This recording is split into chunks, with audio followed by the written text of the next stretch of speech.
Hi friends, मैं आपका दोस्त लोकेश आप सभी का अपने चैनल पर स्वागत करता हूं।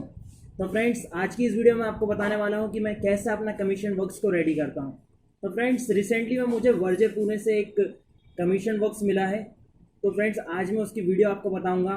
फ्रेंड्स, कई दिनों से मैं कुछ कमीशन वर्क्स में ज़्यादा बिजी हूँ, इसलिए चैनल पर कोई भी वीडियो अपलोड नहीं कर पा रहा हूँ।